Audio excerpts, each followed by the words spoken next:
प्रिय जिज्ञासुओं, आज आपके समक्ष जैसा कि नक्षत्रों का क्रम चल रहा है, तद अनुसार नक्षत्रों की श्रृंखला में अनुराधा नक्षत्र का पिछले एपिसोड में मैंने वर्णन किया। अब ज्येष्ठा नक्षत्र का वर्णन करने जा रहा हूँ। ज्येष्ठा नक्षत्र यह मूल संज्ञक नक्षत्र है। जिसका ज्येष्ठा नक्षत्र में जन्म होता है उसको बड़े मूल 27 दिन के होते हैं और उसकी मूल की शांति 27 दिन कराना चाहिए। मूल ज्येष्ठा नक्षत्र जो है, ज्येष्ठ यानी बड़ा कहलाता है। यानी ज्येष्ठा नक्षत्र में जन्म हो, ज्येष्ठ का महीना हो और अवस्था में भी बड़ा पुत्र या पुत्री हो, तो इनमें क्या कि विवाह निषेध माना जाता है। तो ज्येष्ठा नक्षत्र बुध का नक्षत्र है। इसमें 3-4 अक्षर आते हैं, नो, या, यू। ये नो अक्षर पे जिसका नाम है या अक्षर पे जिसका नाम है या में छोटी की मात्रा हो, या में छोटी की मात्रा, और यू, इन 4 अक्षरों में जिसका नाम हो, समझ लो ज्येष्ठा नक्षत्र में जन्म है। और उसका फल जो मैं अच्छा और बुरा क्या है वो दर्शा रहा हूँ। ज्येष्ठा नक्षत्र में जिसका जन्म होता है उसको भौतिक सुख साधनों की कमी पाई जाती है। यानी वाहन होगा तो हैसियत बड़ी रखता है लेकिन छोटा वाहन होगा।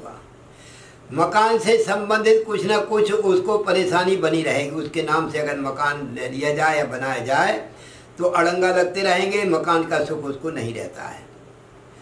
और गृहस्थ जीवन में भी कुछ थोड़ी सी मन मुटाव रहता है, परेशानी होती है। या तो विलंब शादी हो जाए तो टिक टिक बनी रहना। यानी पत्नी का भी स्वभाव भी अगर अच्छा हो तो उसका शरीर की आकृति ठीक नहीं होगी, मतलब मनोनुकूल पत्नी प्राप्त ना होना, तो और मन के अनुसार नहीं चलने वाली ऐसी होती है। तो जिसका ज्येष्ठा नक्षत्र जन्म उसका ये हालत है। दूसरा, उसका जो मन है बहुत चलायमान रहता है, चंचल चित्त होता है, सोचता कुछ है जाता कहीं है, और जो सोचता है वो कार्य होते नहीं हैं, और अनायास जो है तो इधर उधर मन भटकता रहता है, भटकाव में रहता है।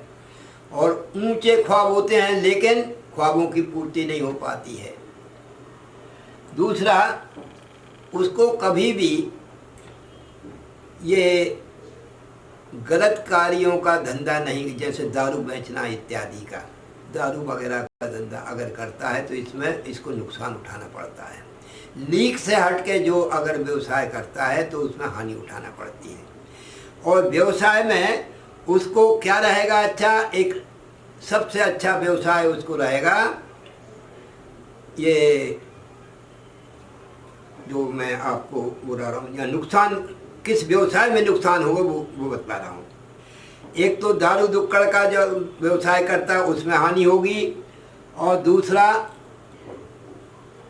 ये पानी का धंधा है, आइसक्रीम का धंधा है, दही का है, दूध का है, घी का है, रसायन पदार्थ का है, दवाइयों का है, केमिकल की वस्तुएं हैं, इनका धंधा भी उसको हानिकारक सिद्ध होगा। दूसरा, उसको टेक्सटाइल का, कपड़े का धंधा भी ठीक नहीं रहेगा, कपड़े के धंधे में उसको हानि उठाना पड़ेगी। कॉस्मेटिक का धंधा भी उसको हानिकारक रहेगा। ये जो धंधे बता है, इनसे हट करके अगर कोई कार्य करता है तो व्यवसाय उसके फलीभूत है। लेकिन ये काम छोड़ करके ये अगर कर रहा है तो उसको हानि उठाना पड़ रही है, निषेधात्मक बताया है। दूसरा, इसको शीत कफ का प्रभाव स्थायी रूप से रहेगा, सर्दी कफ वगैरह बना रहना, और शुगर की बीमारी होना। शुगर अभी नहीं होगी, बुढ़ापे में होगी, लेकिन शुगर निश्चित होती है उसको। दूसरा, किडनी से संबंधित उसको हमेशा सावधान रहना चाहिए। गुप्तांग में कष्ट होना, किडनी में तकलीफ हो जाना, ये सब चीज़ें ये जिसका ज्येष्ठा नक्षत्र में जन्म होता है उसका बताया है। अब ये मैंने निषेधात्मक चीज़ें बताई हैं ये, और एक निषेधात्मक चीज़ के साथ साथ में अब उसमें अच्छा ही बता रहा हूँ कि ज्येष्ठा नक्षत्र में जिसका जन्म होता है तो उसको कौन सा व्यवसाय करना चाहिए और कैसा उसका ग्रह नक्षत्र रहते हैं। तो सबसे पहले तो उसकी जो यश नाम प्रसिद्धि, थोड़ा काम करेगा और उसकी प्रसिद्धि ज़्यादा होती है, यानी एक लोकप्रियता उसके अंदर ज़्यादा आ जाती है। दूसरा, लोकप्रियता होने के साथ साथ में अचानक कोई लाभ हो जाना, अचानक कोई कार्य अच्छा जब भी होगा अचानक होगा, और गवर्नमेंट से संबंधित जॉब उसको मिल जाता है, ज़्यादा थोड़े प्रयास में जल्दी मिल जाए। शासन की सेवा में प्रवृत्त हो जाता है, शासकीय राजनीति में भी होशियार होता है, राजनीति में भी जा सकता। दूसरा, उसकी शक्तिशाली हड्डी होती है, हड्डी उसकी मजबूत होती है। तीसरा, जमीन से संबंधित भी कोई कार्य करता है, माइनिंग का काम करता है, तो उस कार्य में भी इसको सफलता मिलेगी। माइनिंग के कार्य में सफलता मिलेगी। भूमि भवन वाहन भवन नहीं भूमि संबंधी कार्य में सफलता मिलेगी। और उसका जो तो रक्त विकार मजबूत होता है, रक्त विकार नहीं होता, रक्त स्वस्थ रक्त वाला होता है, खून अच्छा रहता है उसका। इस प्रकार से ये ज्येष्ठा नक्षत्र में जिसका जन्म होता है उसका मैंने आपको आज फलादेश किया।